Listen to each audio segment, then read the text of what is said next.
ากาศตลาดพระบ้านนาตาลอำเภอตำบลมีงานตลาดพระบ้านนาตาลตำบลนาตาลทีมงานอาจารย์เยบ้านนาตาลมาเปิดตลาดพระอยู่บริเวณบ้านนาตาลตำบลนาตาลอำเภอตำบลพระลายได้พระลายมาดิพระลายได้ใครอยากซื้อแลกเปลี่ยนกันมาแลกมาเปลี่ยนมาซื้อได้บริเวณตลาดพระบ้านนาตาลตำบลนาตาลอำเภอตะงอนิพาครับมีหลายราคาเลยเริ่มต้นตั้งแต่20 บาท10 บาทต้นไปนี่คือภาพบรรยากาศในงานตลาดพระบ้านนาตาลตำบลนาตาลอำเภอตะงอยและทีมงานของอาจารย์ลีได้บรรณาคำในเพิ่นมาโปรโมทงานตลาดพระเพิ่นมีทุกวันอาทิตย์กับวันศุกร์หน่วยงานเพิ่นสิมีนะมีตลาดพระมาทุกครั้งเลยทุกวันศุกร์แล้วก็วันอาทิตย์เลย แต่ท่านอา นี่ จารย์ คือภาพบรรยากาศในงานตลาดพระเอามาเนาะเราก็มาเนาะภาพตลาดพระในวันนาตาลครับ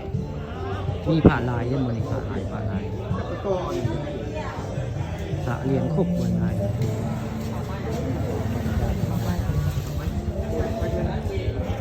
พระสวยพระงามก็ต้องอยู่ตลาดพระวันนาตาลอำเภอตากได้ไปอยากมาเลขมาเปลี่ยนเครื่องรางของขลังมาได้บริเวณตลาดพระวันนาตาลอำเภอตำบลมีเฉพาะวันอาทิตย์กับวันศุกร์แต่มันนี่รู้สึกว่าพระหลายนี่มันพระสีหลายกว่าทุกวันเลยนะมันสีหลายคนพระหลายพระหลายมันนี่พระหลายคนหลายที่พระองค์ใครอยากมาซื้อมาแลกมาเปลี่ยนกันมาได้นะบริเวณตลาดพระวันนาตาลอำเภอตำบลคนหลายตอนเช้าได้เริ่มต้นเกี่ยวตอนเช้าได้ประมาณ2 โมงประมาณ2 โมงเช้าคนก็เริ่มมาแล้วยังบ่สายนี่คือตอนเช้าบรรยากาศตลาดพระวันนาตาลอำเภอตำบล